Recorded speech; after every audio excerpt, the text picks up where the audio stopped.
As a licensed contractor, you probably run into a lot of times a client that says, look, I got this lower quote from somebody else.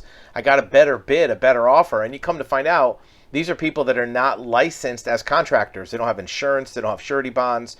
They don't have the right documentation. And here's a really good case of where a sheriff in Central Florida did a sting operation, and they went out and put ads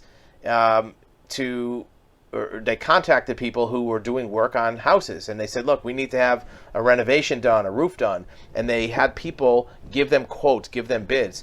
And these are the people that they found allegedly that were unlicensed, or they were licensed but they didn't have the right kind of work comp insurance for their business. And this is important. If you are a customer, a client that is looking to hire somebody to do work on your property, if they don't have the right insurance and somebody gets hurt, somebody gets injured, you could be liable, right? If somebody falls down and breaks their leg, you could be liable for hiring an unlicensed or uninsured contractor.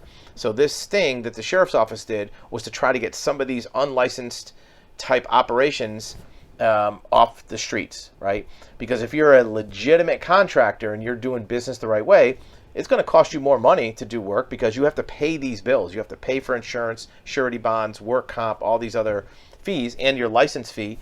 Whereas somebody who doesn't have all this maybe can cut some corners and offer a lower price, but then again, there's more risk to the customer. And in most cases, when somebody is operating without a license, there's a reason for it. It's not just the fact they didn't want to pay a license fee, it's because maybe they're not quite as experienced. Any good contractor, any good tradesperson, skilled tradesperson could get a job instantly at a legitimate contracting company and make more money than they could doing odd jobs as a handyman. The problem is many times they can't get a job because they have maybe a criminal background, maybe a drug problem, maybe they can't pass a drug test.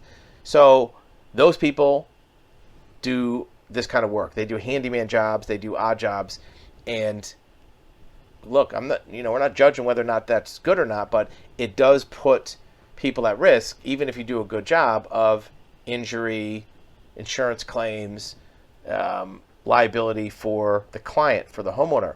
As a licensed contractor, I'm sure that you're aware of this. You may have had applicants that come to you that want to work for you, but you can't hire them because they may have a criminal record. They may have some type of background that doesn't allow them to be bonded or to get work comp on them.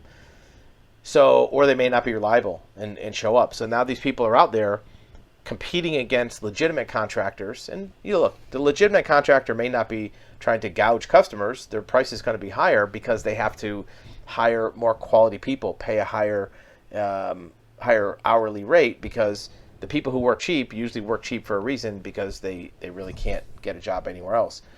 This thing was the tip of the iceberg.